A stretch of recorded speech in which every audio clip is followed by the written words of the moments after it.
ripping and roasting. Yeah, that's what we do. Set 'em up, knock 'em down, make that cherry glow. Whiskey and cigars, the gentleman's cologne. Cheers, y'all.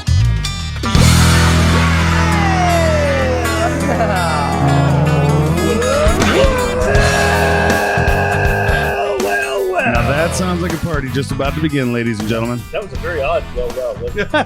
It's a little raspy. Welcome, ladies and gentlemen, to this fine radio program, podcast, and video extravaganza known internationally Hi, Mom. as the world-famous Smokin' and Toasted. Our show is all about craft beer, fine spirits, and hand-rolled cigars. My name is Cruz. My co-host is Ian Bear. Howdy, y'all. Terry on the Wheels of Steel, Terry Michaels. And we are glad to have you with us today for what for me is something of a religious experience. You know when people travel to Mecca and they get that special sort of religious connection and high from visiting their holy place. Well, today I feel like I've traveled to my holy place. Ian has been here before, but this is my first time to ever actually be at the Lone Pint Brewery in Magnolia, Texas. And it is something, holy might be stretching it, but it is very near and dear to my heart. This is like coming to a place that I've wanted to visit for a very long time. Lone Pint, we actually declared the Lone Pint Yellow Rose way back on show like number 30 or something to be the best IPA ever. Now we've had a lot of great IPAs since then, but Lone Pint still holds its Still place. Still stands as absolutely, if not the greatest, certainly one of the greatest IPAs ever made, in my opinion. And I'm an IPA guy, and in Ian's opinion, and he's really not an IPA guy, at least not to the extent that I am. Would you agree with that? I agree. I'm more of a malty guy, but I still like IPAs. They're still beer, and beer is generally good. Beer is generally a good thing. So we want to bring onto the program today and say a very loving and warm embrace kind of Smokin' and Toasted and welcome. We got a train chiming in too. That's the fanfare. Blake Niederhofer and Trevor Brown from Lone Pint are both with us today. Guys, welcome to the program. Thanks for having us. It's good to be here.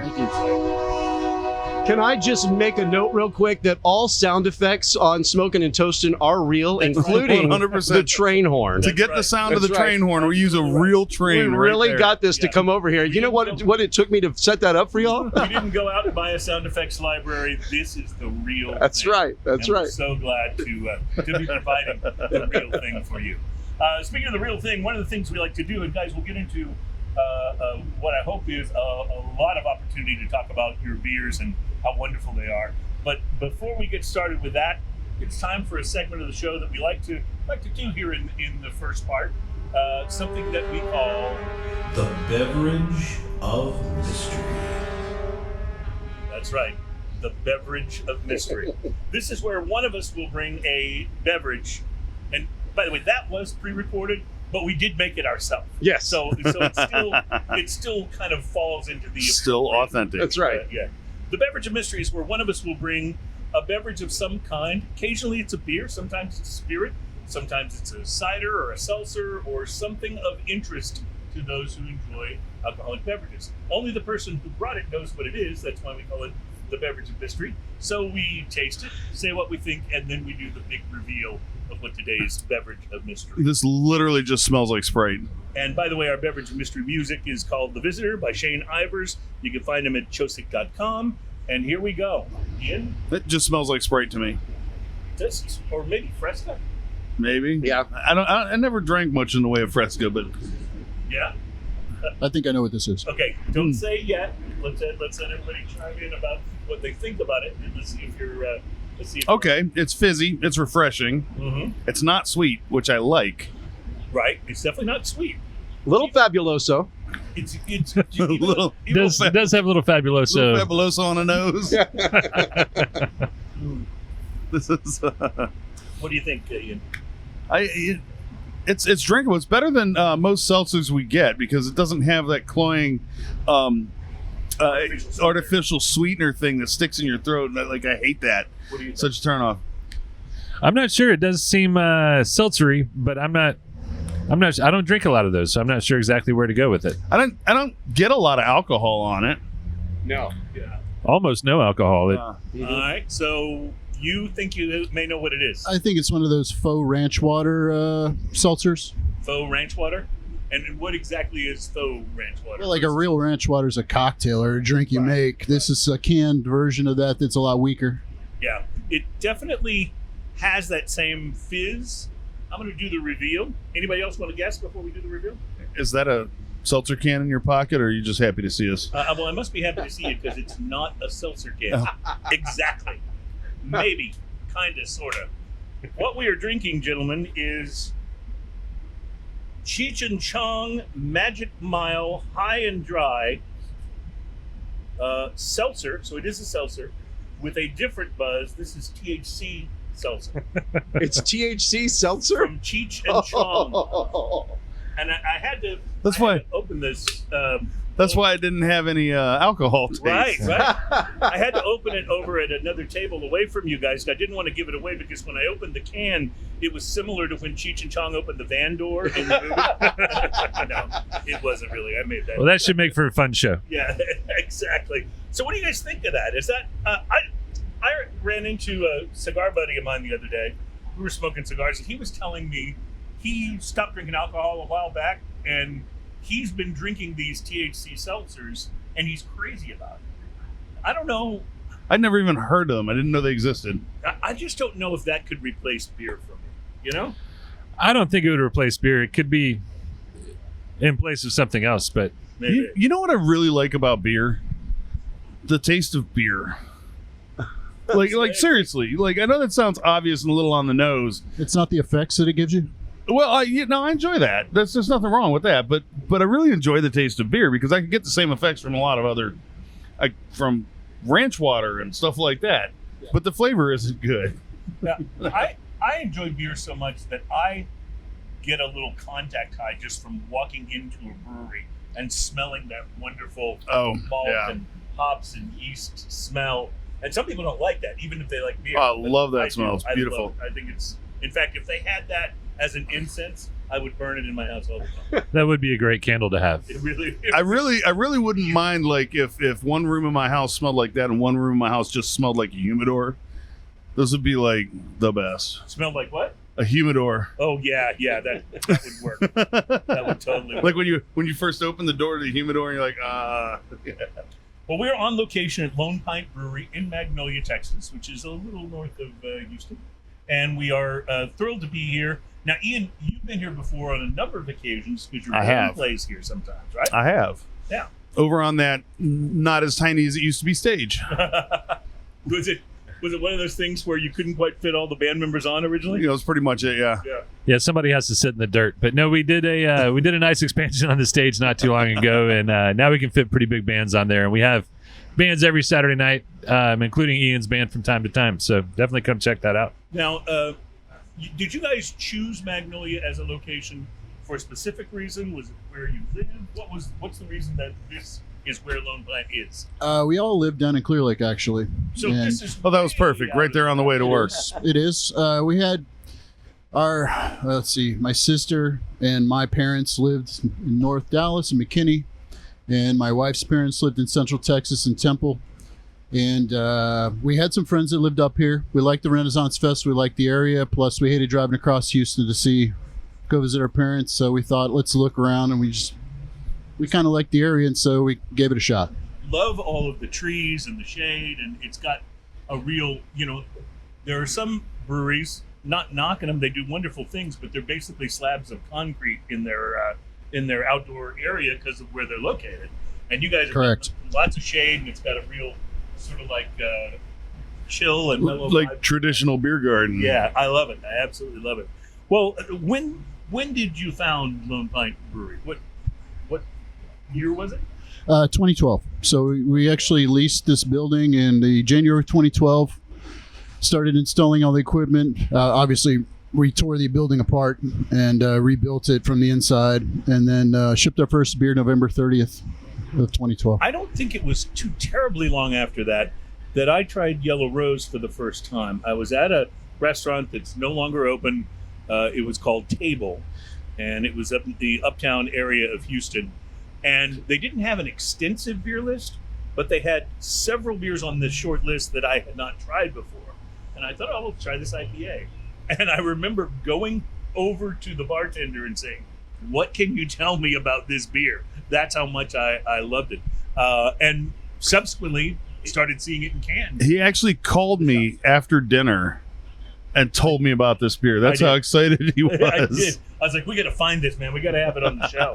I can't just like put it in a glass and sneak it out. We're going to have to find it somewhere. And eventually we did. And of course, we've had you guys on. You had the weird bottles at first. Yeah, That's right. I love those weird bottles. That's right. I do. You guys always have a little quirky something about your packaging, and I absolutely love it. And you had the so yeah, in the very beginning, it was the 750 milliliter champagne bottles with caps, and then we moved to the 500 milliliter bottle 4-packs. Yes, and now we're on the. I did love the 4-packs. 12-ounce cans. The 12-ounce cans, but you have the biodegradable. Right now, we're all cans. Yes. What do you call it? Can holder. Yes, the can holder is very unique too. Yeah, so those are called E6 PRs, and they're made of compressed plant matter. So you really don't even need to recycle them. You can throw them in your backyard and let them compost. They're 100% compostable. Yeah. Well, they actually stand up really well, surprisingly, in coolers and things. So they won't go away right away, but they are very, very earth friendly. Well, I'm really glad that you guys did that because when I buy other beers that now come with those plastic 6-pack holder things, I always feel a little guilty because of everything that I've read about how recycling is not really happening the way we've always thought it was for plastics. And now they're piling up in China or wherever. Or now China's not taking them anymore. They're probably just on barges floating across the ocean somewhere. So it's really nice to know that those are compostable. We just got a couple of minutes left in this segment, but what is the first beer that we've started drinking? So this first beer that we're drinking is our Little Yellow Rose. So we've had a lot of discussions with people, and they say, we really love Yellow Rose, but at some point there are only so many 6.8% beers I can drink, and I'd sure like to drink something Challenge that had this accepted. much flavor all day long. What we call those people? Amateurs. Amateurs. No, I'm just kidding. There really is a big movement on right now for more sessionable beer, more sessionable, lower ABV type beers. And with summer coming up, perfect time if you're going to come sit out here and enjoy an evening watching a band or something. You're going to be here for a while. That's a good choice because you can go a little further with them. Absolutely. We took it in both directions too, right? So there's also a double Yellow Rose that we put out once a year that's 10%. And then we have our regular Yellow Rose at 6.8. And then Little Yellow Rose is coming in at 4.4. So, and when you say double Yellow Rose at 10%, by 10% you mean wonderful. It is an excellent beer. It is wonderful. It really is. This the Little Yellow Rose here comes in. You still got the little bit of malt profile roundness right up front, like the regular Yellow Rose has. It has a little bit crispier back end to it, and a little more almost like a Kolsch style snap to the end of it. Yeah. It still tastes like a Yellow Rose, and that's what I love that you guys did. You got the flavor nailed. It's just a lighter version of it. I'm getting the signal that we got to take a break, so we will wrap this first segment, come back and talk more about beer, more about the Lone Pint Brewery, where it is okay to drink alone. We'll be right back.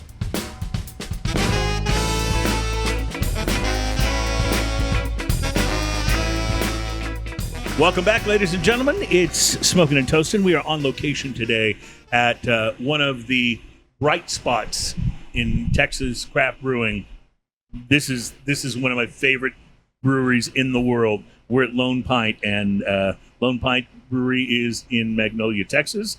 We are here with Blake and Trevor, who are the guys who make it happen here at Lone Pint. And we're going to be sampling. We're going to do some side-by-sides on the show here of a couple of different things that they offer, some of which may be things that you only offer here at the actual brewery. Is that right? That is correct, yes. All right, good. We're looking forward to that. Also to come on the show, we'll tell you about some cigars to watch for. We'll tell you about the cigars that we've lit up and are smoking here. And we'll do, of course, our Our spirit tasting, Ian has brought from his personal collection a Whistle Pig 10 small batch rye whiskey, and I am looking forward to drinking that. I think I've had this before, but boy, am I excited about having it again. Ain't nothing wrong with Whistle Pig 10. Should be a good one. So, and I think rye will go well with the cigars and with the IPAs, and that's a wonderful thing.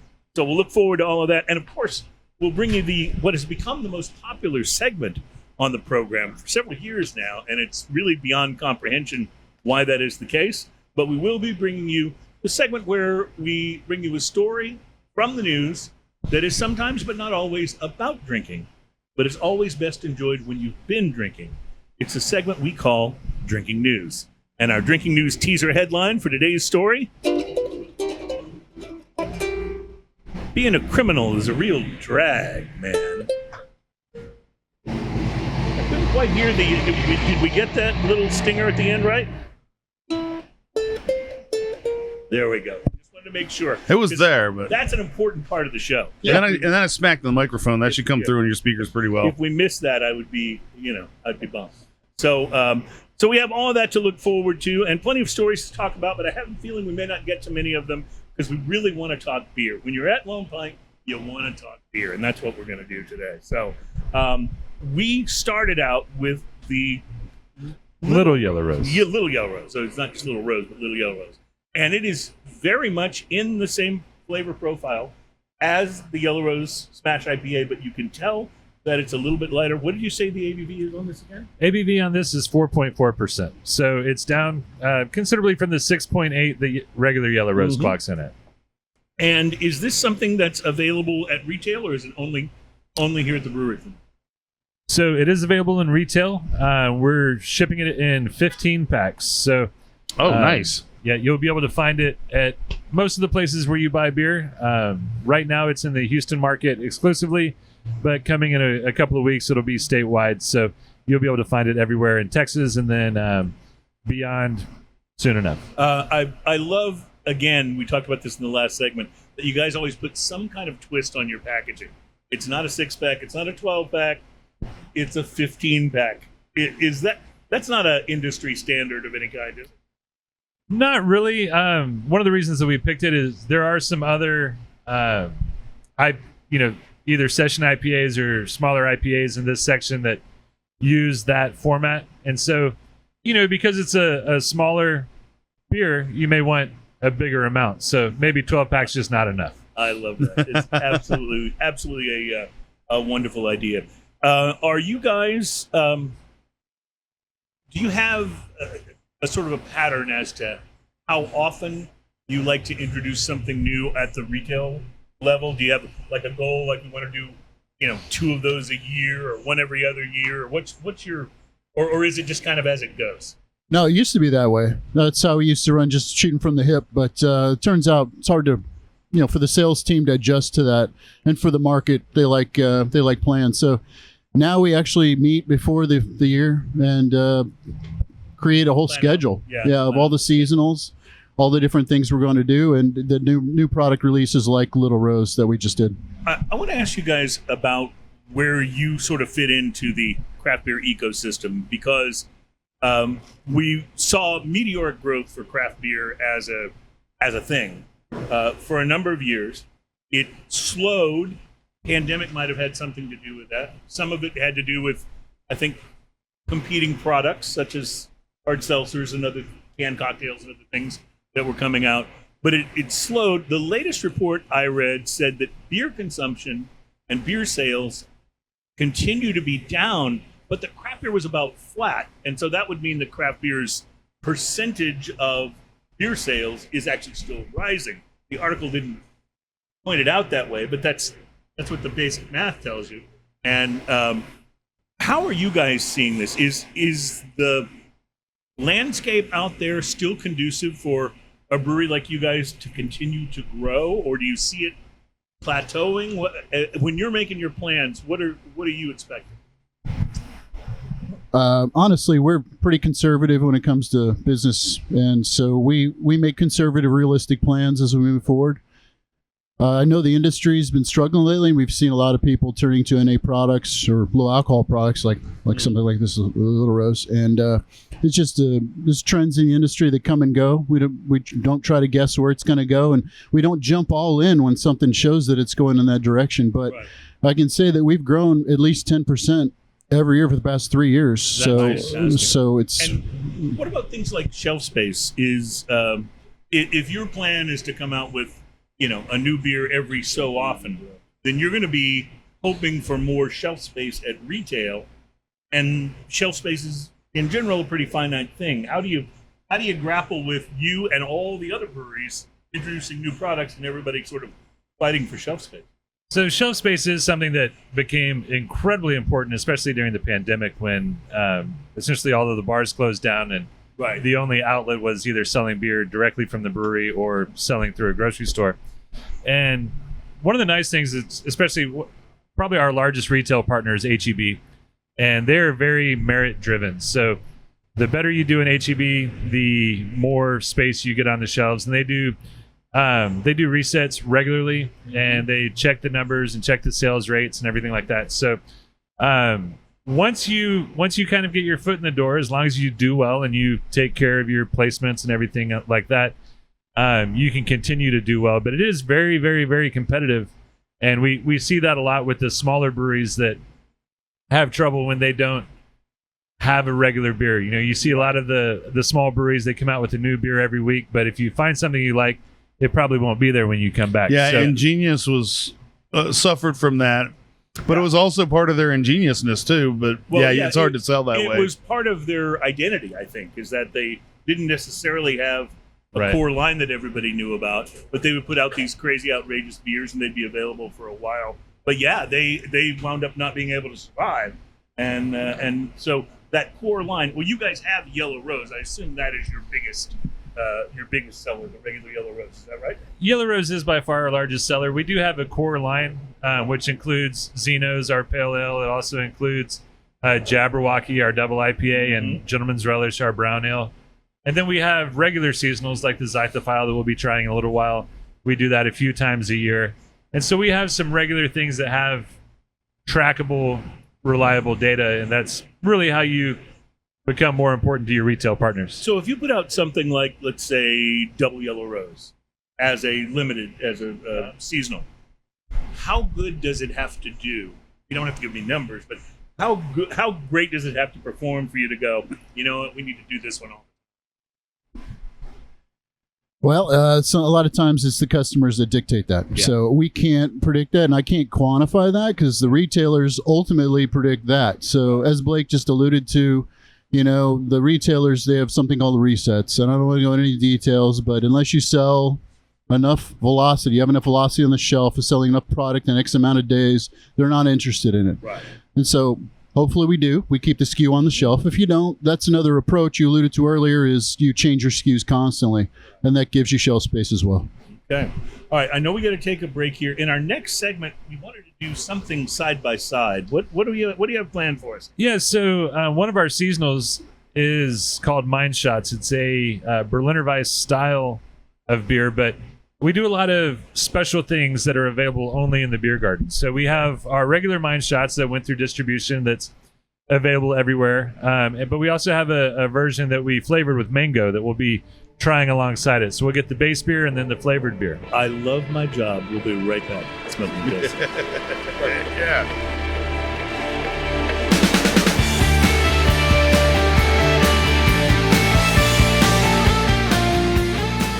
Welcome back. It's Smoking and Toasting. Our program is all about craft beer, fine spirits, and hand-rolled cigars. I love those things. This is show number 379, and we are on location at Lone Pint Brewery, Magnolia, Texas.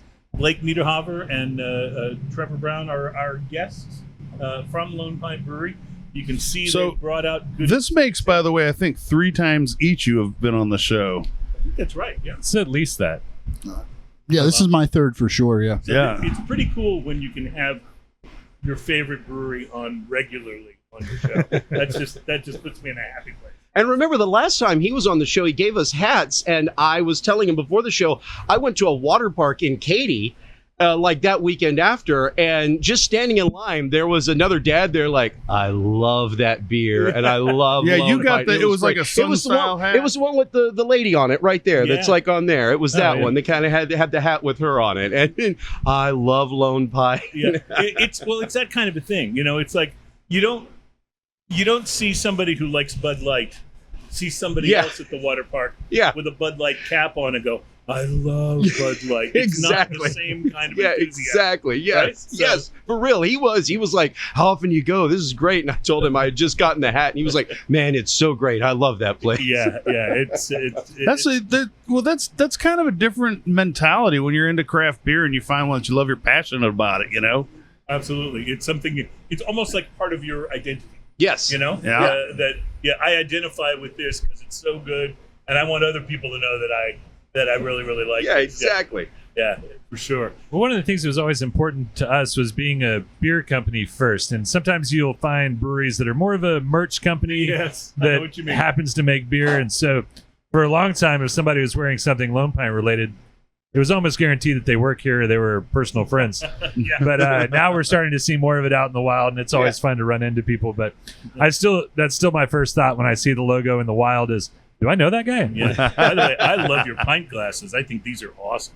And my wife keeps saying, we have too many pint glasses. I'm like, it's okay. I break one every couple of months. So I'll just keep bringing more of them in, and we'll say Exactly. it about the same level. So I have we had to clear out our cabinets about a year ago because it was just being taken over by pint glasses and Glencairns. yeah.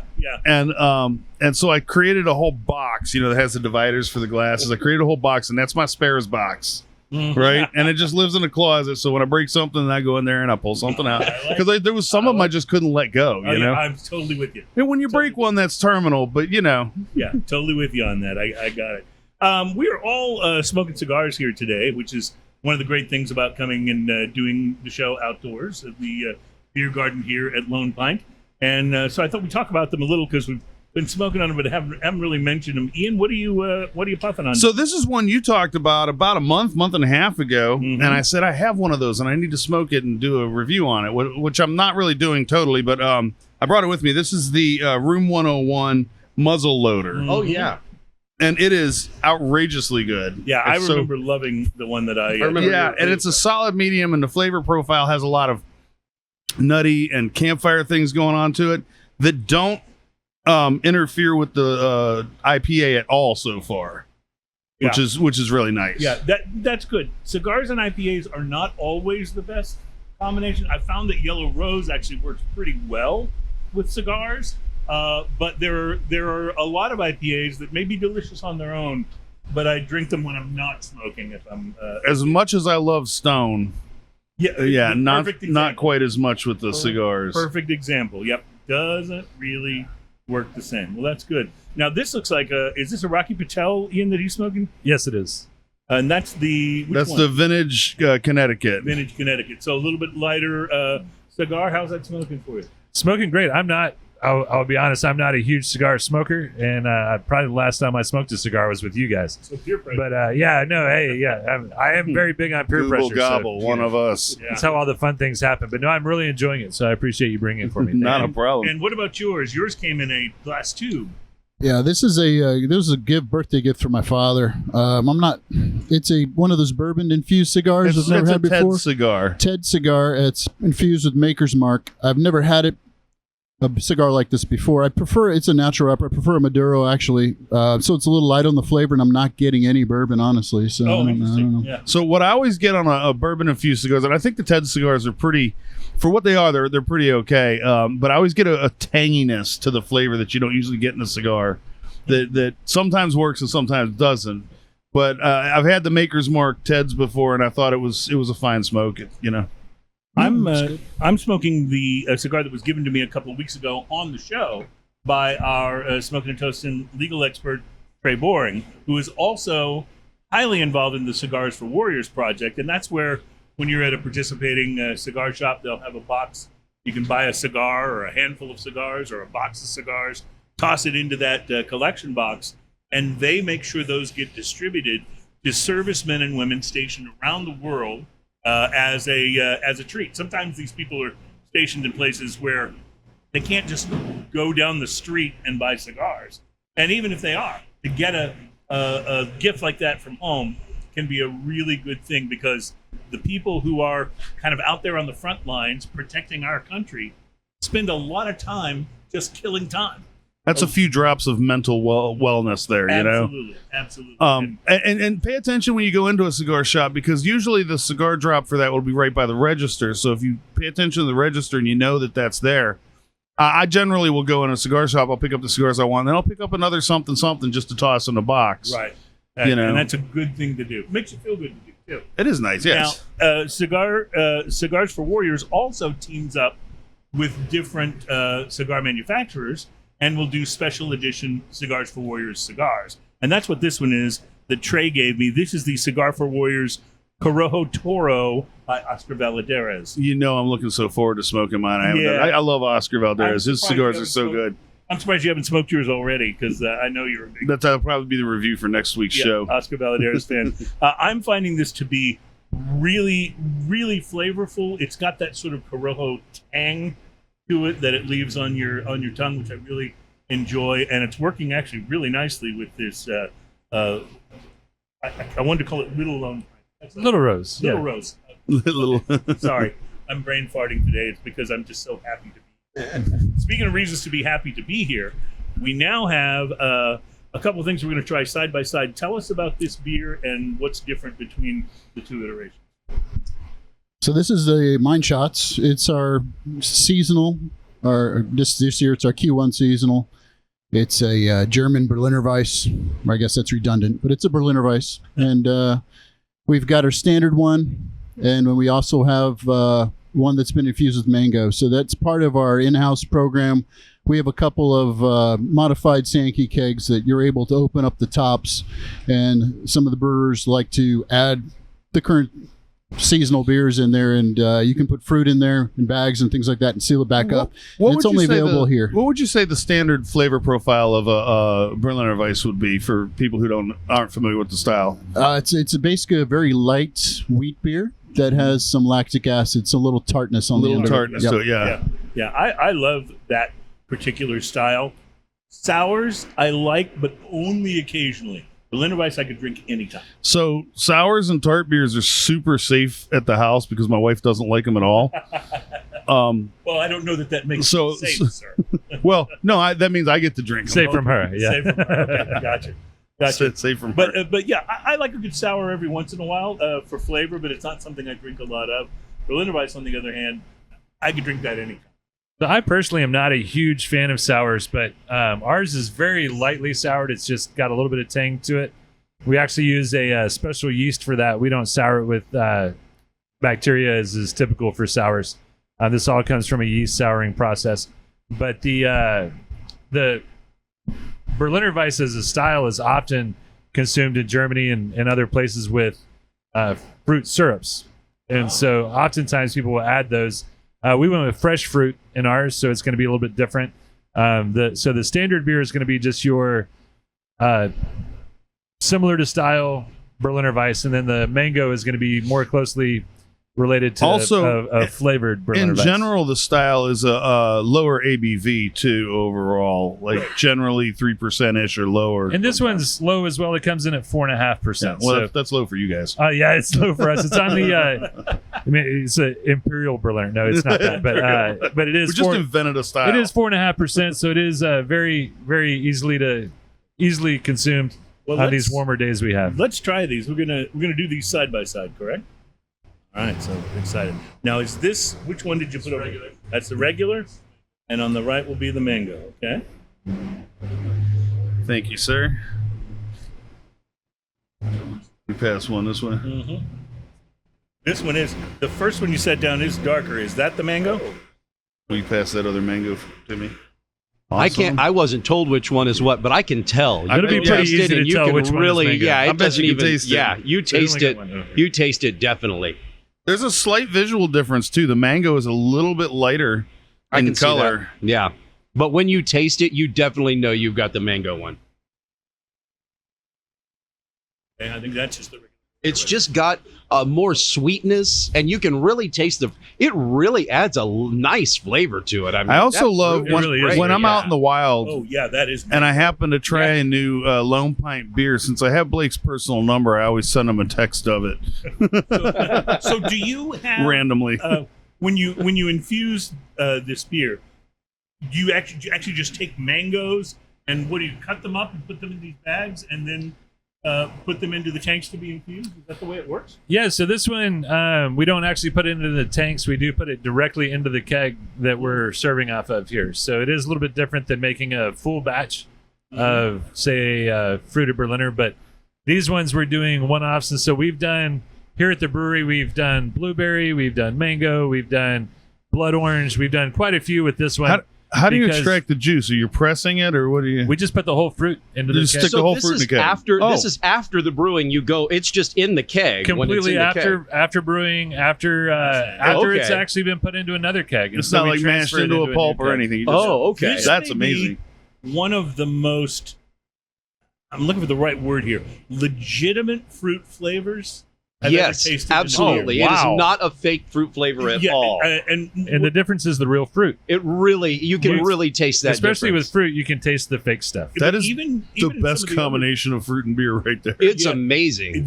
This is I'm going to say this about everything we try here today, but you guys got to release this one. Yeah, I know. This has to be available in the store. Exactly. That's just wonderful. Now, by the way, I love just the regular one too. It's a really good, crisp Berliner Weiss. How hard is it for you guys?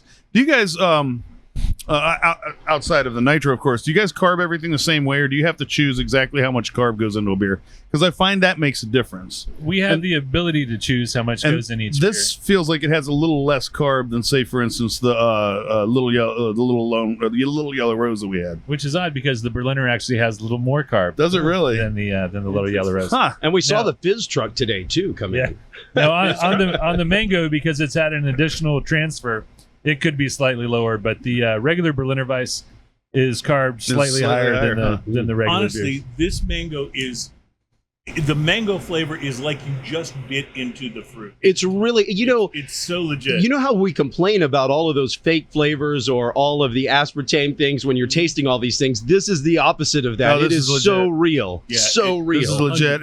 And even though it's sweet, it's got that fruit sweetness, not sugar sweetness. Absolutely. Not sticky Yes. added sweetness. It's so good. Now, when something like this is available just here at the brewery, do you guys do growlers? Do you let people fill them up and take it home? Yes, we'll sell any growler you bring. You can buy a growler here. We have crowlers, 2 16-ounce cans where you can take it home with you. Just Cool. I love it. I Nice. absolutely love it. I didn't even think about it. I have a whole host of growlers I should have brought. Yeah. And I just want to mention Monday through Wednesday is 50% off on growler fills. Oh, nice. That's nice. And we record the show on a Monday. See, I love when a plan comes together. That's right. That's really a good thing. How many beers do you generally have? How many different beers do you generally have available here at the brewery at one time? So we have 14 taps at the on the tap wall. One of those is typically reserved for coffee. We typically have a cider on for a gluten-free alternative for those that need it. And then we have a smattering of different things in cans. So between cans and taps, we're usually 15-ish on the beers, and then we also offer wine for those that are not beer drinkers. That's smart. To come and hang out as well. Would you guys ever consider doing a hard seltzer? I remember Stone out in California, big IPA brewery, used to make fun of seltzer when it first started. Then they came out with one, and now they've discontinued it and made a big deal out of getting back to the beer. How do you guys feel about hard seltzer? Would you do what? I don't know that we would do a straight seltzer. Now, we do have our ginger beer that we release usually once a year, and it's about as close as we come. We do still use malt in it, so it's still technically a beer, but it's very light on hops and very heavy on fresh ginger and limes and lime juice. Again, all fresh and all. I'd say I feel like the seltzer craze hit its peak and is sloping down. I think craft cocktails are kind of taking over, like canned cocktails, ready to drinks are taking over some of that true. market. Seltzer craze, that's alluding to earlier when I mentioned we don't usually, if a fad hits, we don't jump all in because it takes quite an investment to get a product online. Sure. And How long now does- you see now it's been How long about does 2 it years take to and get it's most declined. beers? Hold on to that. sorry. We got a break, and we'll be right back, and we'll address that and more. And I want to talk about ciders too. We are live at Lone Pint. It's Smoking and Toasting. Cider? I hardly know her.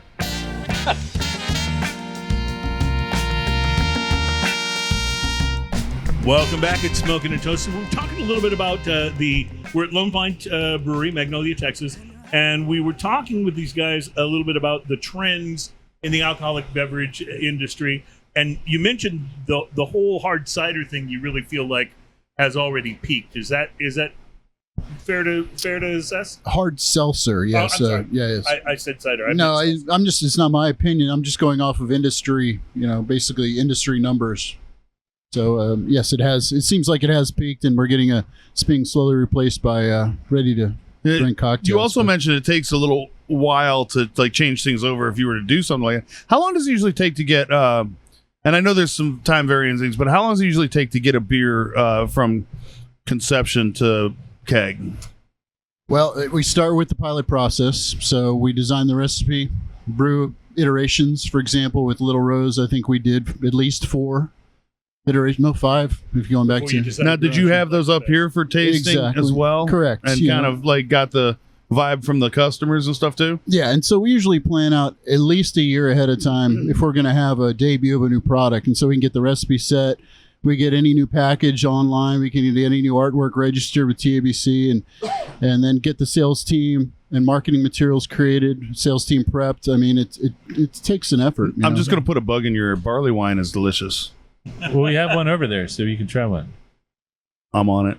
I love it. But yeah, so that is the longer version. We have done some in as few as the pilot batch was the batch we shipped, and so the beer process is 3 weeks from grain to glass. But these bigger releases, yes, absolutely, we're planning and pilot batching and taking very, very slowly. But some of the seasonals and the one-offs can come out quite quickly. You can can those and put stickers on them, right? The stick-on labels, or that's right. So we do have some of our the beers that we put out in cans that are not either Yellow Rose or Little Rose are all cans that have sticker labels. Right. And talk about your artwork a little bit. One of the things I remember when I first saw the little bomber, I used to call it, of Yellow Rose, was that the artwork was so interesting and intricate, and you've kind of kept up a theme of having very interesting and different artwork. It's very distinctive when you're going by the shelves of all the beer. That one, you can always see that one. It's nice. Yeah. Talk So about the artwork a little bit. So it's one of our assistant brewers who's now moving into the marketing side, and he's a very talented artist. So he does these himself? Yes, he creates them on himself. Start with a pencil sketch. Show us something. We'll give input, feedback. He'll go back. It all comes out of his brain usually, and he's a very talented man. And it's all got such a unique look to it. Like Ian was saying, when you're walking down the beer aisle, you can spot the Lone Pint beers immediately. They just have a distinct look, even though all of that artwork is a little bit different. So it's really something I think that really helps you stand out, and it transferred to the cans beautifully too. So. I absolutely love it. Going back to the Berliner Weiss and the mango, you mentioned you'd done other fruited Berliner Weiss as well. What were the other ones? That's correct. So here at the brewery over the last couple of months, we've done a blueberry Berliner Weiss and we did a blood orange, both of which were quite popular. Wow, I bet both of those were great. I wish I had tried your blueberry because I love blueberries. It's about my favorite fruit. But I tend to not like most blueberry beers that I've tried very much. It just doesn't seem to have clicked. I would love to have tried yours. We may have a keg stashed somewhere, so well, if you do, I'll check before you go. If you do, I'll be trying to take some of that home. Then we'll figure something out. So when you are doing, you mentioned when you did the Little Yellow Rose that you came out with several different iterations of it before you kind of decided on the one that you were going to stay with. How does that process work? Do you make it available to people here in the beer garden and see what customers think? Do you guys, spend a lot of time sampling on your own? How does that work, and how do I apply for one of those positions? So typically, yeah. So we have a staff meeting every Friday, and that's when we'll break it out if it's ready and try it, give our opinions, go back and we'll tweak the recipe based on all the opinions and critiques, and then try it again. And if it's not as good, we'll go back to that one and tweak it a different way until we run out of time, pretty much. We often talk about the first time we had you on the show. You brought a number of different things in growlers, a number of different beers, and you served us one of them at one point during the show, and I think we tried to say this as politely as we could. We weren't crazy about it, and when we shared that with you, you said, "Yeah, we didn't really like that one either," or something to that effect. I thought that was one of the coolest things anyone has ever done on the show. Was to bring a beer where you go, "Yeah, now you understand a little bit about our process. We try some things. Some of them work. Some of them don't work as well." Do you remember? Yeah, you got to have those things, right? I'm guessing it was one of our Zythophile releases, Mandarina Bavaria. It was. We didn't care for it too much. It wasn't that it was terrible. It just wasn't as good as the other beers we. No, that hop. I mean, Ska Brewing makes a fantastic IPA. As one of the hops, and we just decided to make a smash with it. And turns out it's not great at being a smash. So.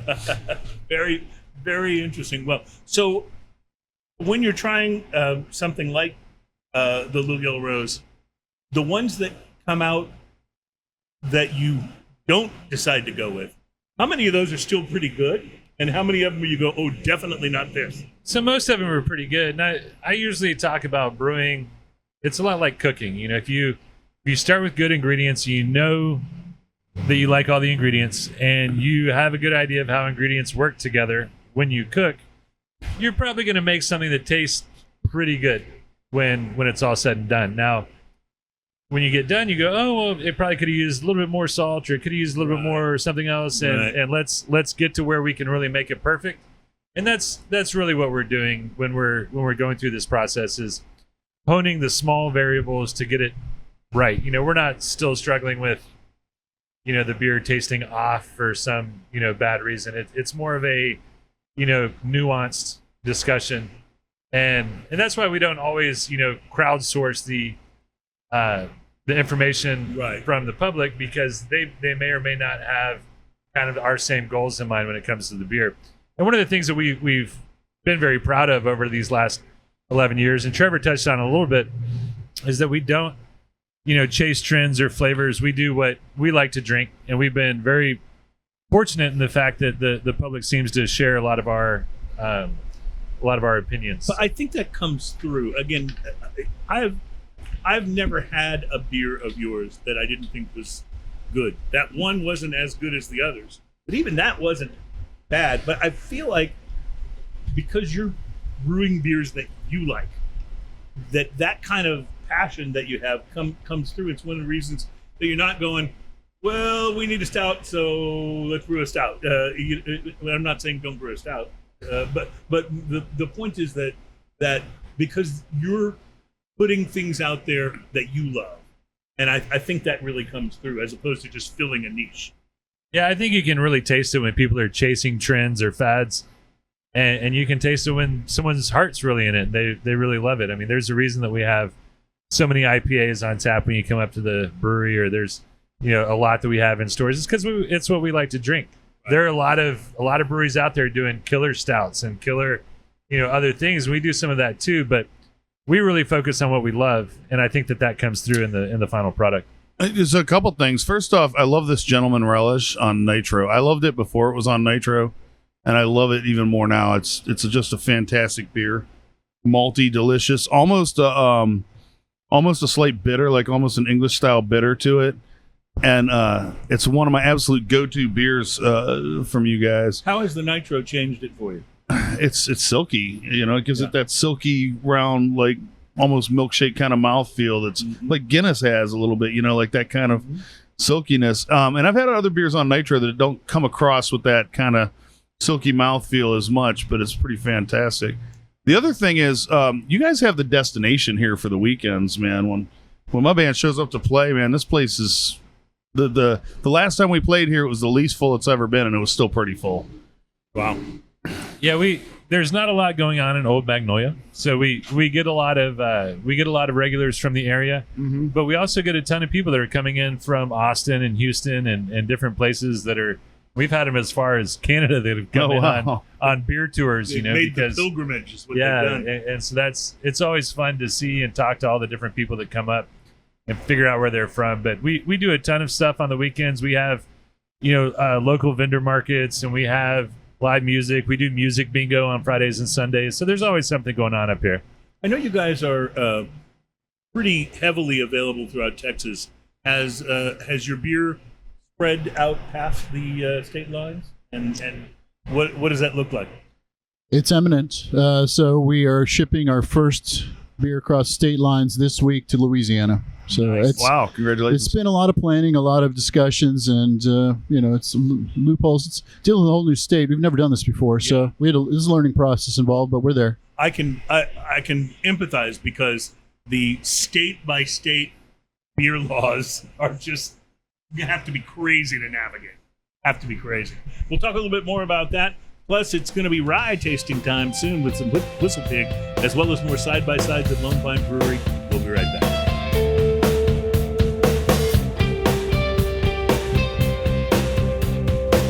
Welcome back. It's hour 2, and it's Smokin' and Toastin'. We are doing show number 379, which, Ian, we got so into the beers and stuff here at Lone Pint that I don't think I asked you to do the math. Well, on this being show number 379 is the exact center point to 400, so we're halfway there. halfway to 400. Got it. Looking forward to getting. I'm using new math. Yeah. We don't have much time for math because we've got so much beer to drink today. or what did George W. Bush call it? Fuzzy math. Fuzzy math. Yeah, fuzzy math. I like that. I grew up in Liberty, y'all. We're on location at Lone Pine Brewery, not in Liberty, but in Magnolia, Texas. And we are enjoying some Lone Pine beers. And in the case of the last ones, we did them side by side. They were the Berliner Weiss and the Berliner Weiss with mango. That was outrageously mango and outrageously good. My new favorite beer. Now we're going to a different iteration of Lone Pine. What are we going to be trying here? So one of the things that we like to do at Lone Pint is our Zythophile series. Zythophile is kind of a mashup of a couple different words. So zythos is beer in Greek and phile is lover in Latin. Okay. So Zythophile is going to be your beer lover series. So what we do in this series is they're typically all single malt and single hopped beers. Okay. So all of these are going to have Pilsner as the base malt. The difference between the two beers is only going to be the hop. So the water's the same, the malt's the same.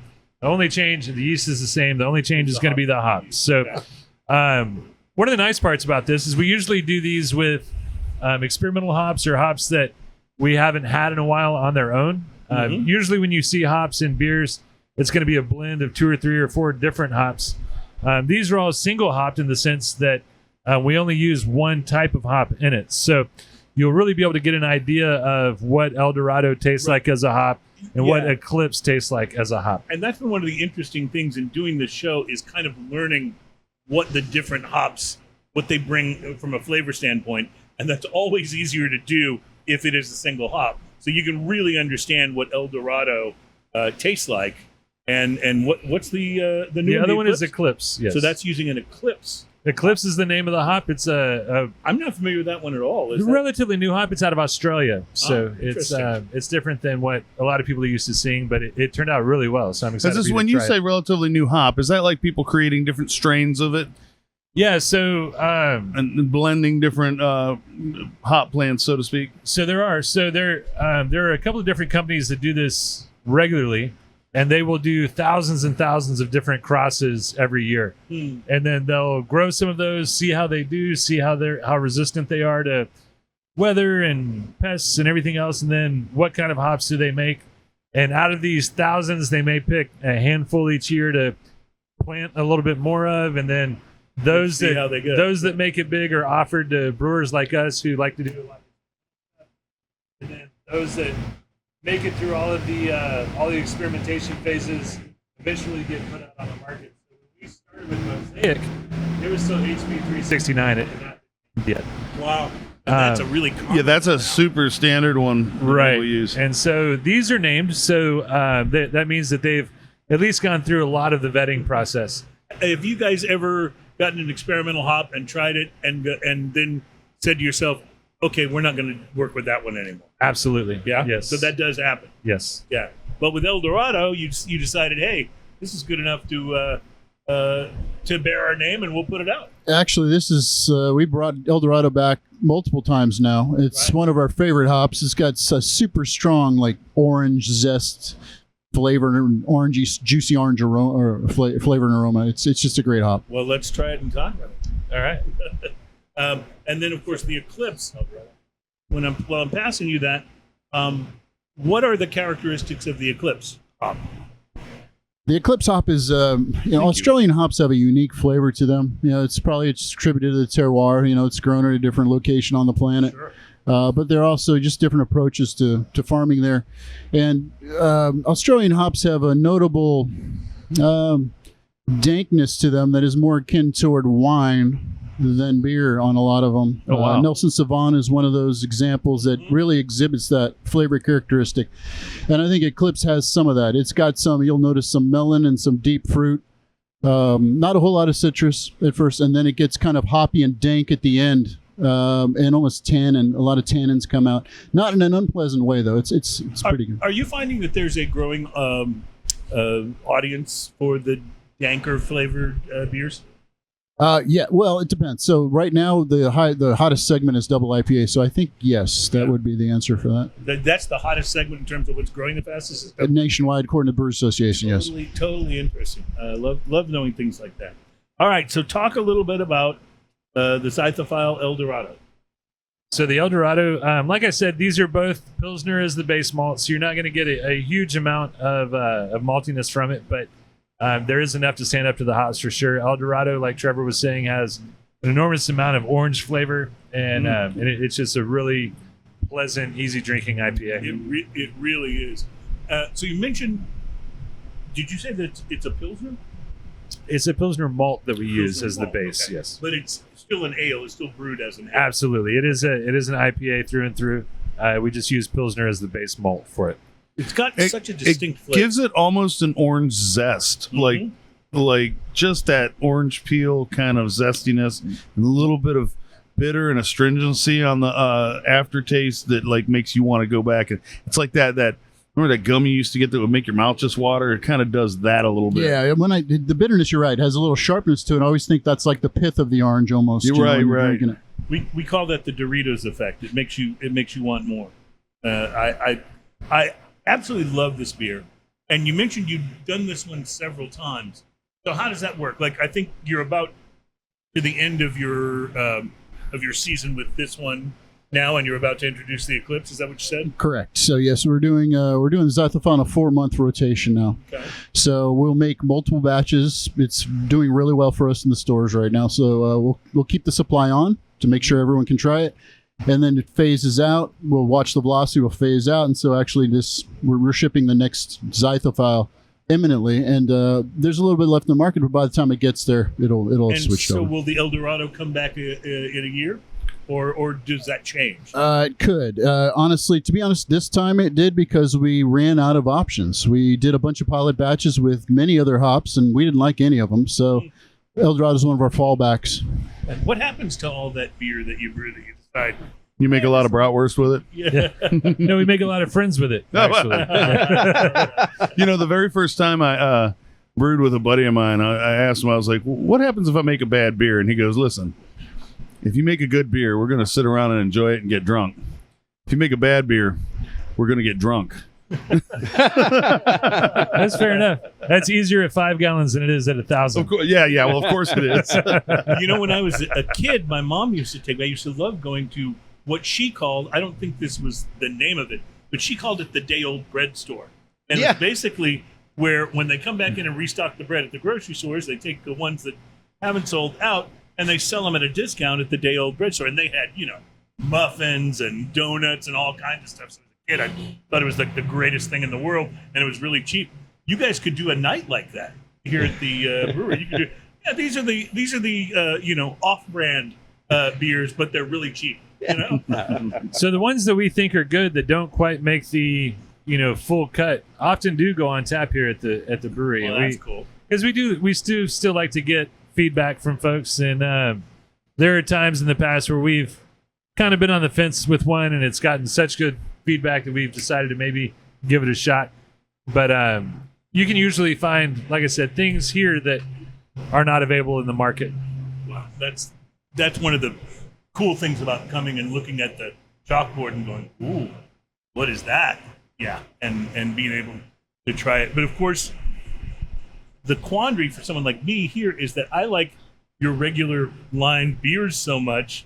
It's like, try that, or should I just have a yellow rose? I don't know. That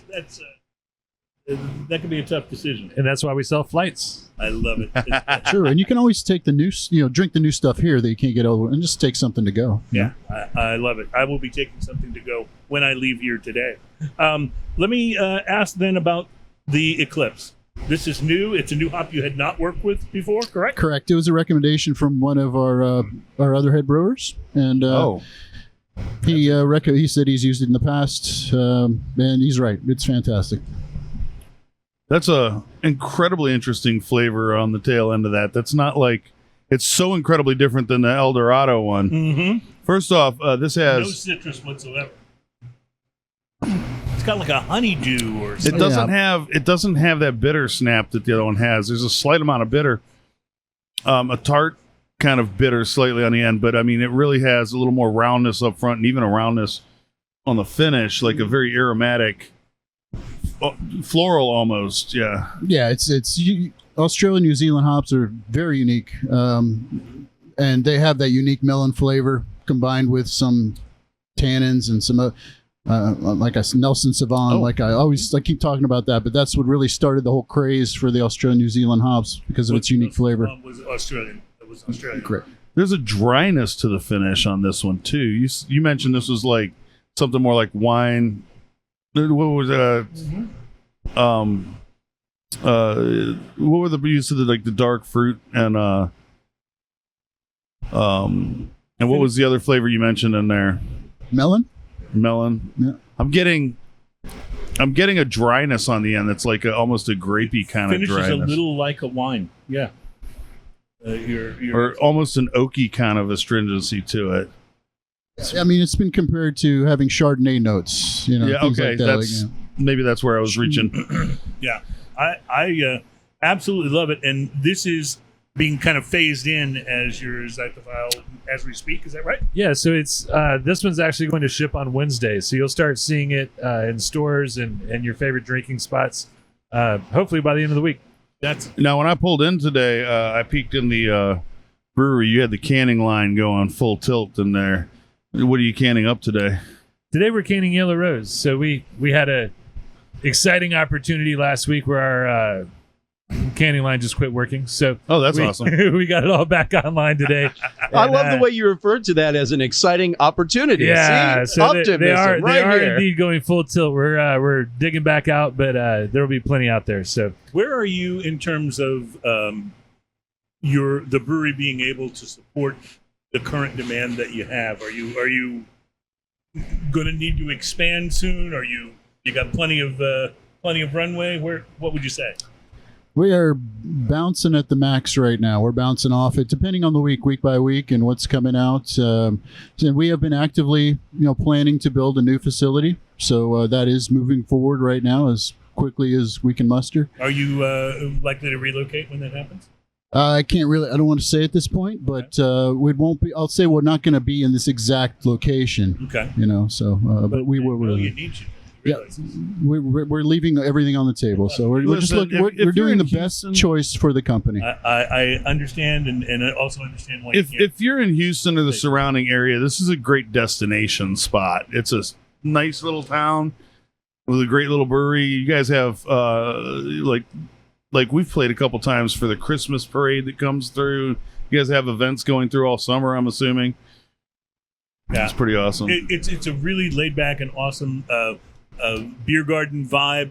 And except for that one band you guys seem to book a lot, your bands are really good. Is it Willow Creek something? Yeah, Willow something. I don't remember what it was. So, He's my neighbor. When you say those things, a little part of me inside dies. Fortunately, it's the part of me that cares. yeah, that's good to know. And I can tell you this, that regardless of where we end up, the vibe is going to stay the same. I mean, it's very important for us. Yeah. We've always wanted to have a family-friendly tap room where people can come with their kids and their dogs and, hang out and spend the afternoon in a way that's, not a, it's not a punk rock club, or it's not somewhere that people are going to be screaming or doing, weird stuff that you can't have your kids around.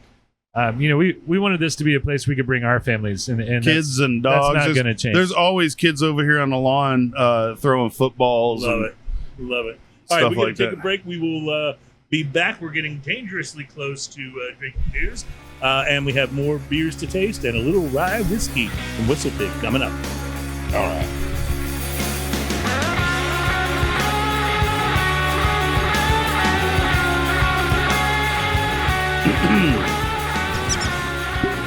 Oh, that's nice.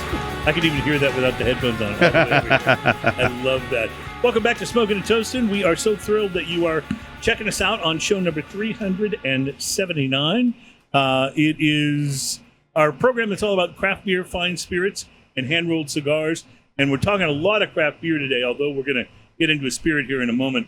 But while Ian's pouring that, I know you've told the story for us before, but when you started Lone Pint, what was it always a dream to start a brewery? Were you home brewing and decided, hey, this is good enough that people might buy it? How did it happen? So I was in college, and I was in Pennsylvania in college, and we couldn't.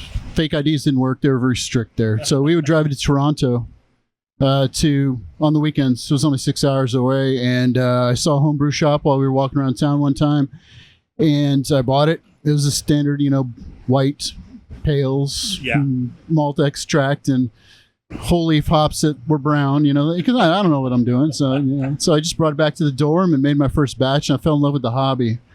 I did it for many years. Well, it's like cooking, right? Like you get into cooking. It's more like the same baking, thing. but yes, it's okay. more time, temperature sensitive process. But yes, you're right. But you got to have patience. Yes, like cooking, yes.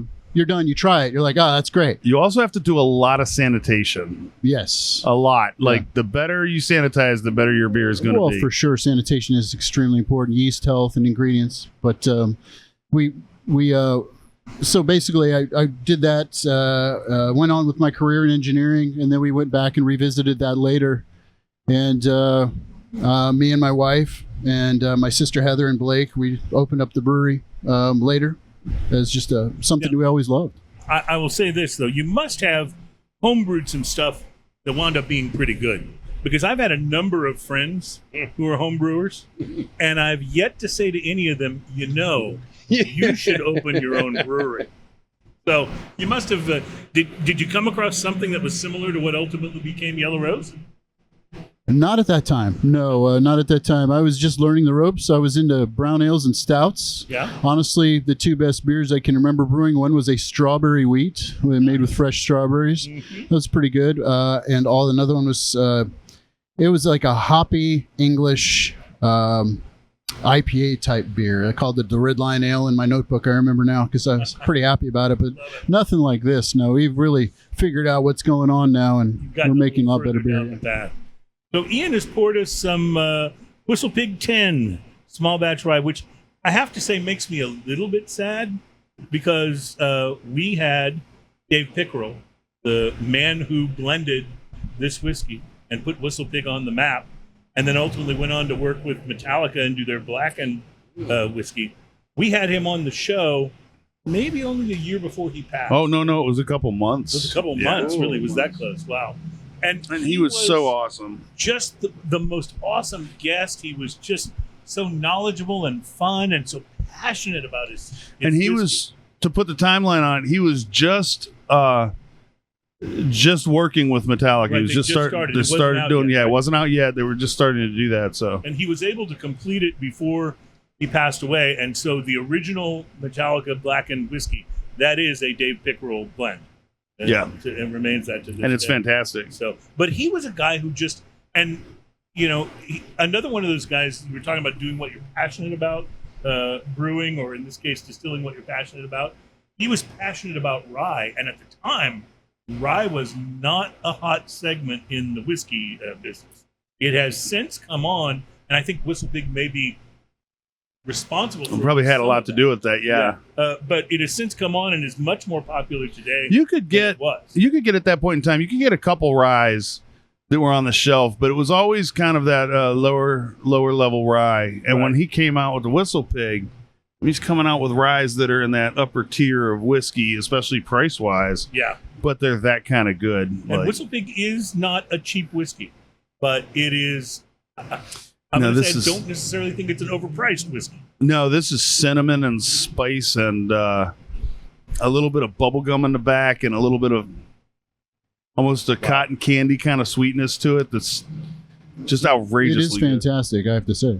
And this is just, I'd say just the 10-year, but they have some older expressions. They have a 12, and they have and they have some very expensive ones too. The Boss Hog and a few others that are Right. just hailed across the board, but those are coming in like $350 a bottle. I mean, the So- phenolics in the nose, to me, I mean, there's a lot going on there. It's almost smells like candy at first.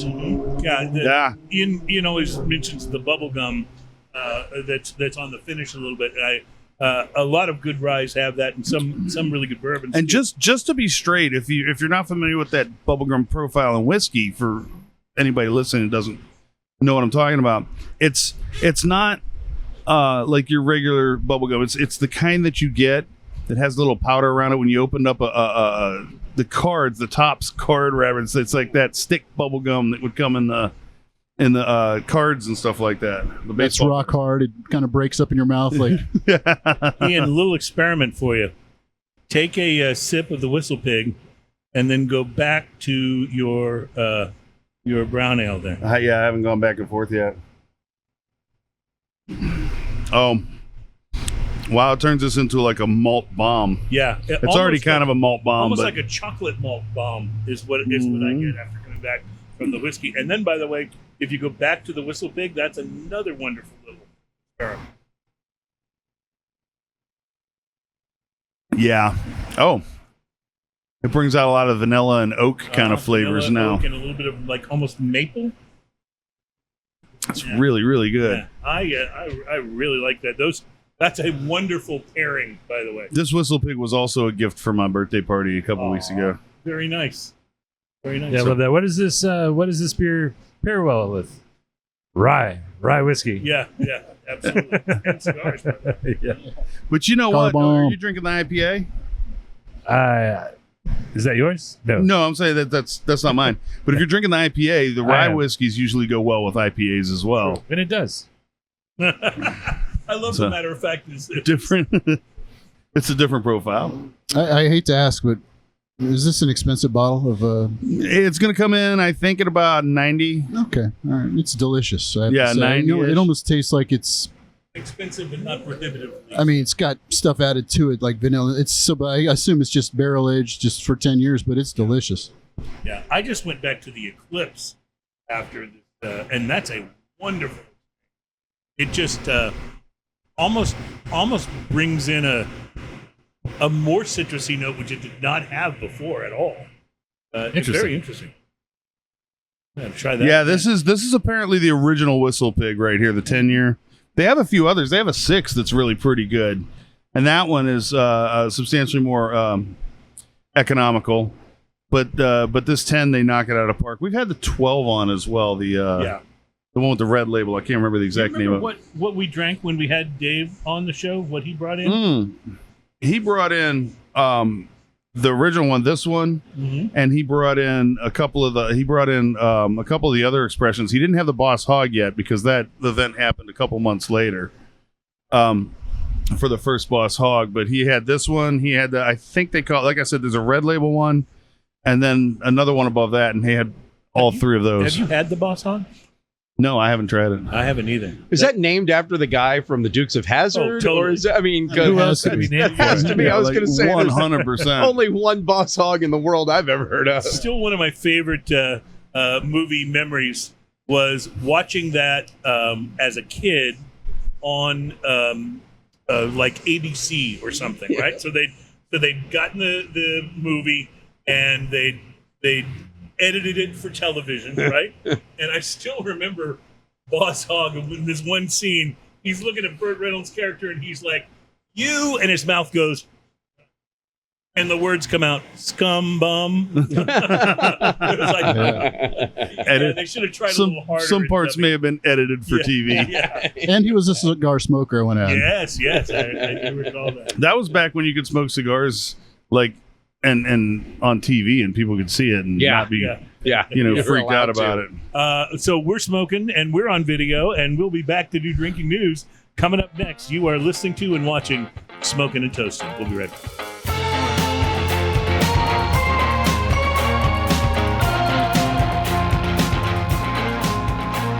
Welcome back. It's Smoking and Toasting, show number 379, and we are on location at the Lone Pint Brewery in Magnolia, Texas. And those of you who are watching the video version of the show see the beauty of what has been laid out before us. That's like a rainbow of goodness is how I would describe that. It's a wonderful thing. Or a gauntlet of goodness, Yes. depending on how you look at it. I love it. So we'll accept the challenge and the thrown down gauntlet here in just a couple of minutes. But first, it's time for what has become inexplicably the most popular segment on this program. It's a little thing we call Drinking News. Drinking news, drinking news. Now it's time for drinking news. A Florida man with one arm said he had a gator for a pet. When asked about his absent arm, he said, I had to take my gator to the vet. Drinking news, drinking news. Now it's time for drinking news. Cheers, y'all. I just want to point out before I start drinking news how much I am enjoying this gentleman's relish, and the illustration looks a lot like you. Is that is that correct? Yeah, so not on the current can, but yes, on the tackers and on the bottles. Right, on the No, and then I feel like the illustration on the 667 of the guy with the horns looks a bit like him. Odd, isn't it? Yeah. So, just out of curiosity, who's the guy on the Xythophile? Xythophile, that's the nearly naked cherub-looking guy. So the funny story behind that is that's actually our graphic designer reimagined as fat. He's actually quite thin, but he said, "I kind of pictured this as a fat version of myself." So it's a thing to behold. You never It know looks where almost nothing inspiration's like going. him, but it is definitely a thicker version. Well, welcome to Drinking News, ladies and gentlemen. This is the part of the show where we bring you a story that is it's not a parody story from The Onion. It's something that actually happened that's been reported in the news, and it is sometimes, but not always, a story about drinking, but it always is a story that's best enjoyed if you've been drinking.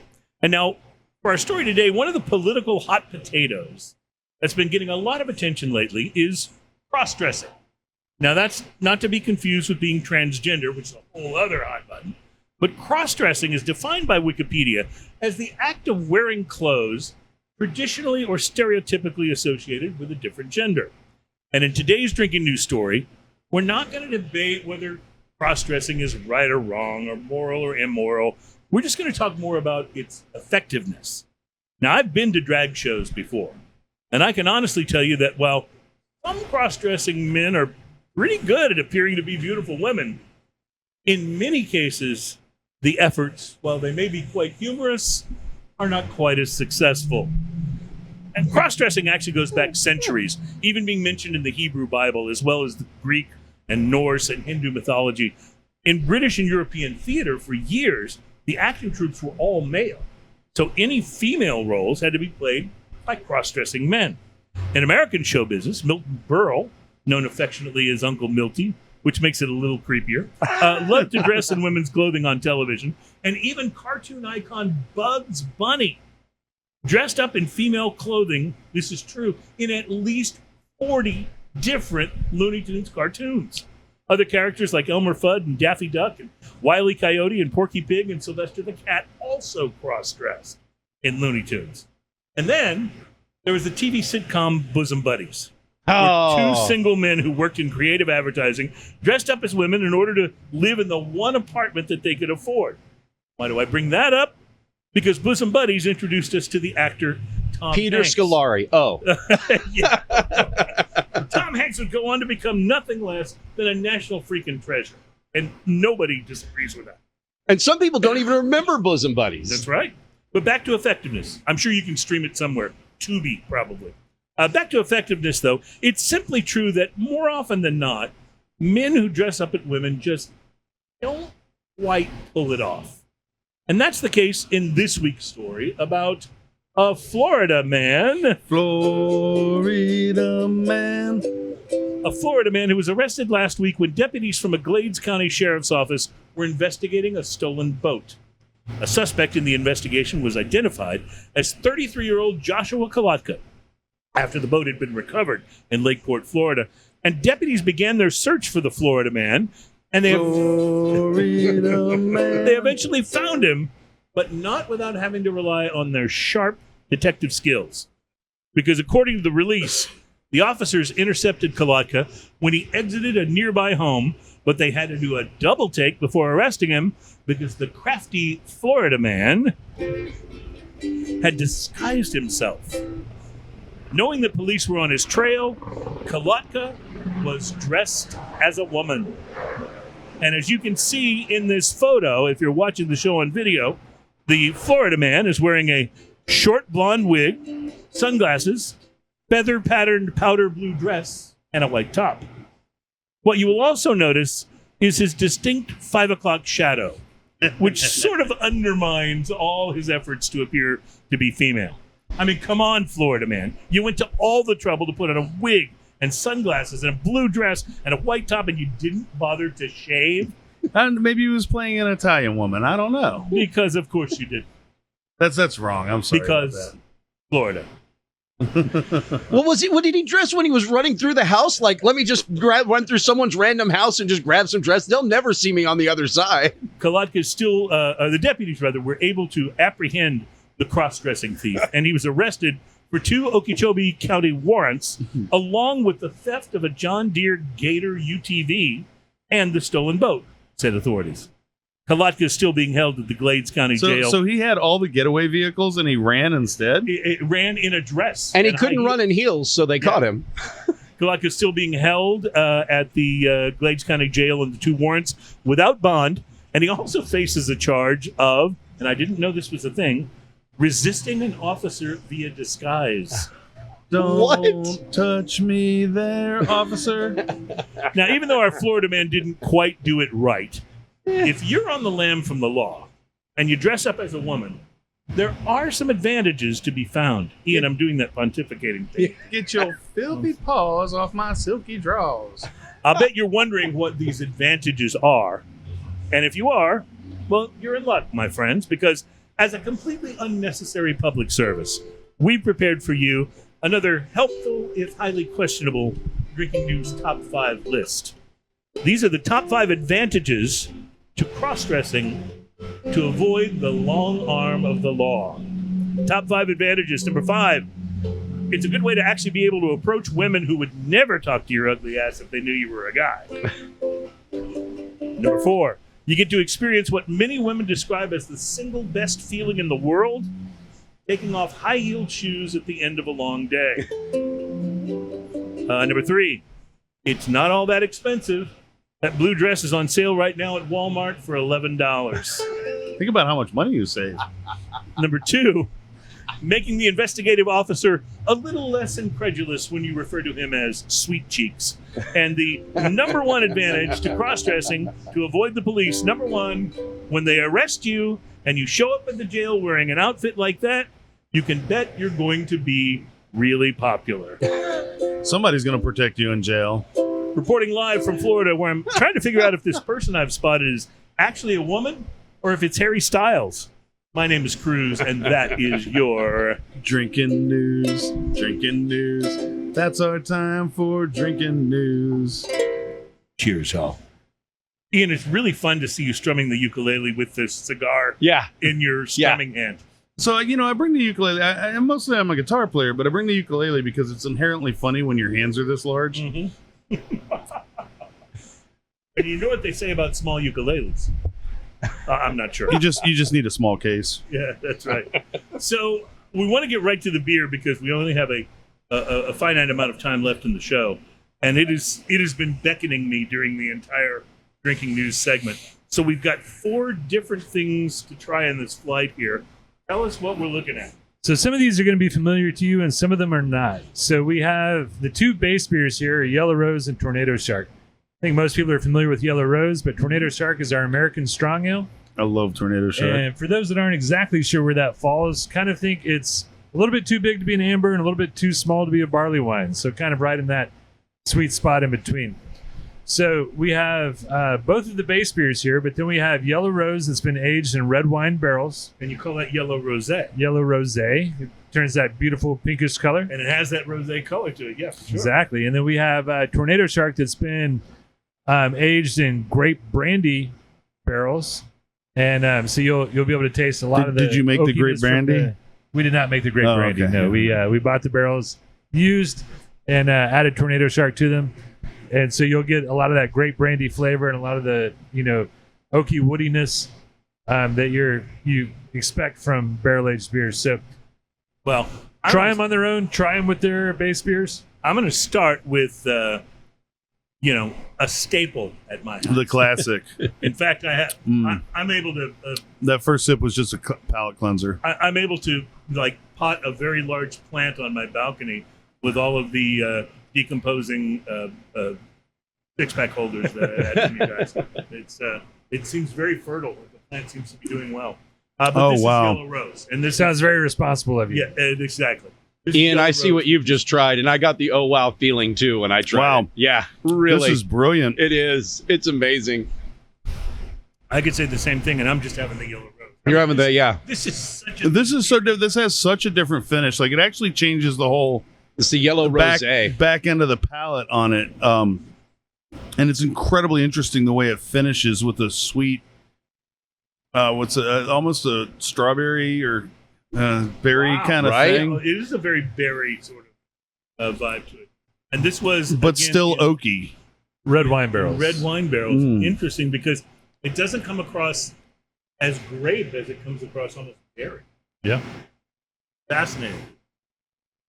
I love y'all's descriptions, by the way. I think I'm going to have to call y'all when we write them for the next It's so next good. release. It's so good, and the carbonation on this. Yeah. Well, I mean, the lacing on the glass is a little more than the Yellow Rose. The carbonation is spot on because it's got enough carbonation to make it interesting and not enough to be distracting or make it sizzle the tongue. If you're someone who kind of likes the taste of IPAs but doesn't enjoy the hop bitter, and there is a little bit of that on the finish of Yellow Rose, it's just so well balanced that it doesn't in any way kind of become off-putting. But if you're someone who's maybe more sensitive to that, this rosé version absolutely negates. If you gave me a blind taste test of this, I would have a hard time nailing the style as an IPA. as an IPA because it does so many other things. Even the nose is vastly different. Well, it's been aged in wine barrels for a period of time, and usually that takes away a lot of the Takes a lot of the big. nuances from the hops. round All the hoppiness. volatiles are gone. And you So- guys have this on tap here. It Correct. Yes. definitely kills a lot of the pine kind of flavor that you resinous flavor that you get from hops a little bit. It really, really is incredibly good. Would you ever think about releasing this as a seasonal or a regular release even? Yeah, so I mean that's one of those things that we think about anytime we make something like this that turns out really well, right? The problem is in our current location, we are somewhat hemmed in with how much extra space we have. So we don't have the space for a large barrel room just yet, but wait until we get to the next spot and then we'll talk about maybe doing some more. Yeah, because when you barrel age something, that's space that can't be used for anything else until you're done with that project. That's right. It's got to sit for quite some time. I would say I think this is a beer that could find a very wide audience. It's not, some of the things that you do, and I haven't tasted the grape brandy barrel Tornado Shark, but I would think you would find a passionate but smaller audience. I think this yellow rosé could broad audience of beer drinkers. I mean, this is a beer my wife would love, and she's she doesn't like the bigger beers and stuff that I will enjoy, but she likes a good a good cream ale or a good pilsner or something with flavor, but that isn't too much of an assault. This is the kind of beer also that if you got a bomber of this is perfect for like doing the tasting where everyone like can sit around and just talk about how interesting it is. It's one of the fun things about bombers or growlers in general. If you have something you can share, you can really like get a conversation going with it. Yeah, it's one of the things that Ian and I talk about all the time about the social aspect of really great craft beer, and some of the things that you will buy in a bomber or something that's really a little bit over the top. It's not so much that you take that home and throw a 6-pack in the fridge and drink it all. It's more about having someone over, drinking it, tasting it, and talking about it. Sure, I think any sort of music and art and beer, all of that stuff is better enjoyed with company.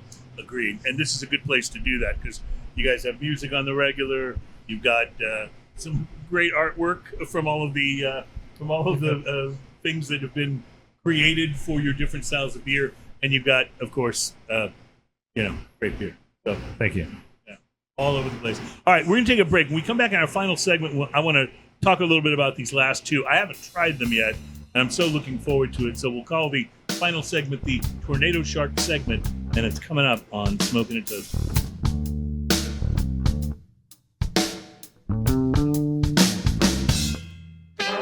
And welcome back, ladies and gentlemen. Smoking and Toasting is our program that has inexplicably survived for almost 380 episodes, and we're all about craft beer, fine spirits, and hand-rolled cigars. Craft beer taking the kind of top spot today as we are at just an absolute all-time favorite brewery, Magnolia, Texas, Lone Pint Brewery, and we have had some amazing beers today. Still a couple to come. I just want to point out the Whistle Pig, by the way, with the Lone Pint Yellow Rose. Those two form like Voltron. Oh, and see, and now I'm gonna have to go they're back. so good together. Well, we talk about this on the show a lot. That Your Whistle Pig is good broken, IPA sir. And a rye whiskey have It's generally got great. Did you say Voltron Yeah. or Ultron? I said Voltron. They Oh, form nice. I like like it. the Yes. lions, Yes, not the cars, perfect, because that's perfect. too weird. Man, Ian, you're so I was right thinking more about like Vanguard, but I'll go with that. that. You were so right about that. All right, let's talk Tornado Shark. How popular was Tornado Shark been when you released it, Rob? So Tornado Shark is one of the early beers that we released, and for those of you guys out there listening going, man, they ripped off that really awesome movie. No, Tornado Shark came out before Sharknado. Before Sharknado? I did not know that. I thought this was 100%. In the garage. odd to Sharknado. No, so Could they have gotten the idea from you? it's possible. So two of my wife's biggest fears are sharks and tornadoes. And Trevor, my brother-in-law, was like, "What would you think if there was a tornado that had sucked a bunch of sharks up and came inland?" And so she was like, "Well, that would be horrifying, of course." And so they named a beer after it. It sounds like a movie. And then they made a movie about it. Yeah, and the movie is one of the finer pieces of cinematic undertaking. All 6 or 7 of them. Yeah. It's one of those things that I call them guilty pleasure movies.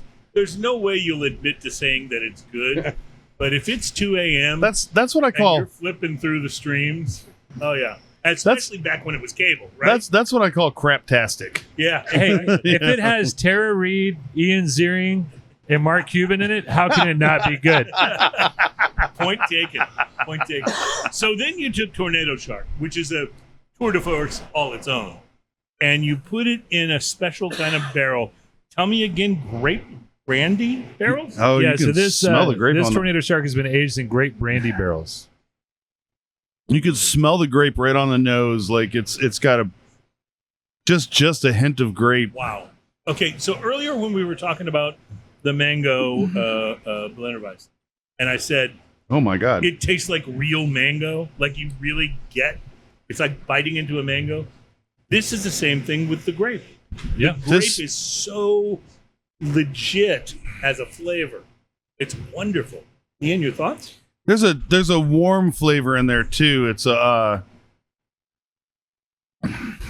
like a raisiny. This is comes across almost like a barley wine. It really does. Like in the mouthfeel and the flavor profile. There's almost like date. Date is what I was trying to think of. There's a very date kind of flavor going on in this.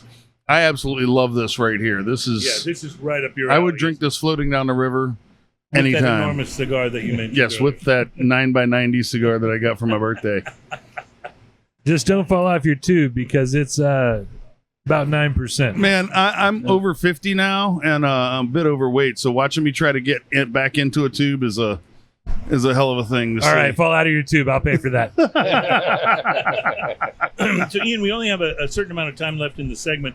And I think you wanted to present us with something else, didn't you? Well, he brought out something special here that I love is a barley wine. Yeah. And you know Ian's not going to let that just sit there. No, we have to try the barley wine. So this Ian- has been a barley wine that we've been cellaring for a few years. It was our 2021 anniversary beer. Okay. But this is the kind of beer that stands up to time. So it's going to taste just as good, if not even a little bit better than it was when we first released it. sometimes when you store beer a little bit and age it. And while we don't suggest aging most of our beers, Yeah, this I was is gonna one say, that most will, beers you do not want this to do one that will with. definitely take it. And we do have a secret stash to the brewery if you want to come and grab one for yourself. I was just about to ask, can we buy any of this? Yes. But here at the brewery only, right? Brewery only, yes. Wow, it's a pretty awesome thing. So, Ian, you being the barley wine guy, I'll let you start. So this is hoppier than I generally enjoy in a barley wine. So it makes it more of an American style barley wine immediately. However, the mouthfeel is huge on this. The mouthfeel is big and round and ridiculous, and I absolutely love that. It ticks all the barley wine boxes too. The date undertones, the caramel, like burnt caramel kind of undertones and things that you expect.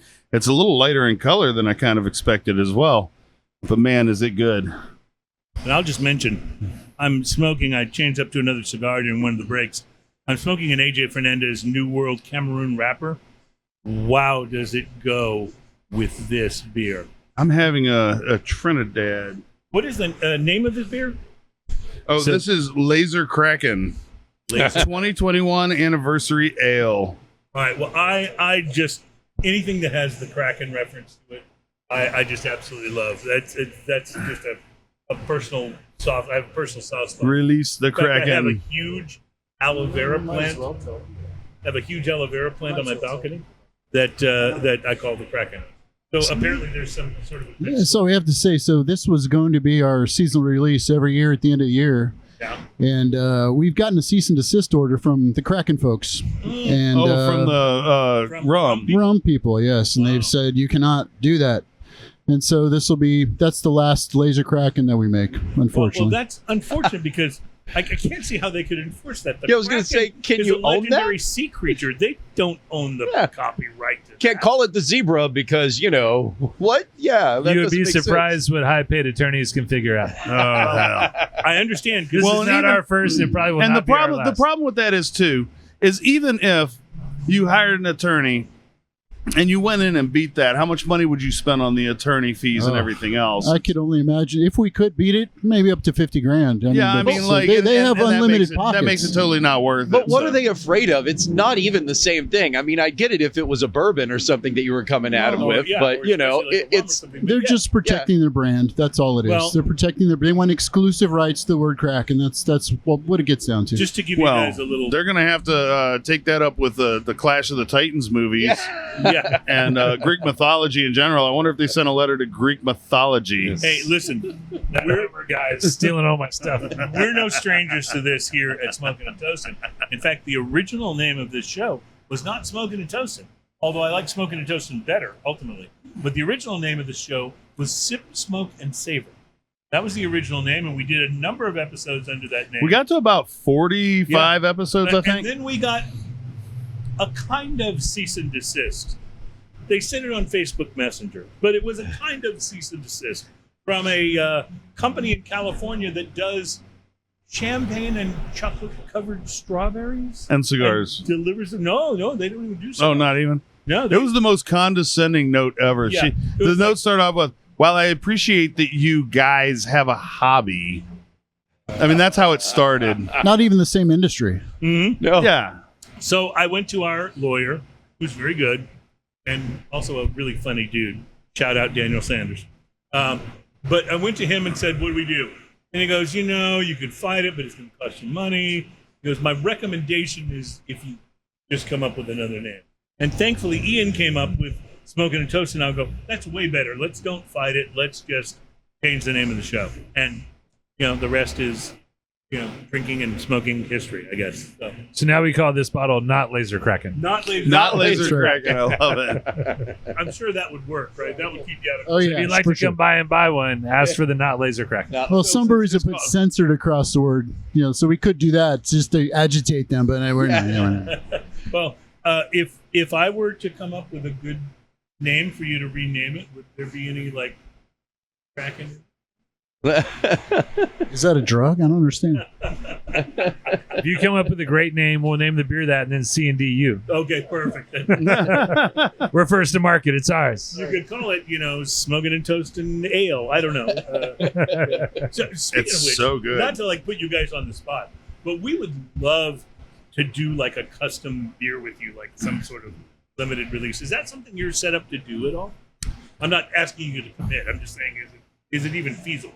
It's possible to do something like that on the pilot system, but it would be incredibly expensive. It'd probably be, tens of thousands of dollars for us to do something special for you guys. I understand. But for anybody else, yeah, it's essentially free. Okay.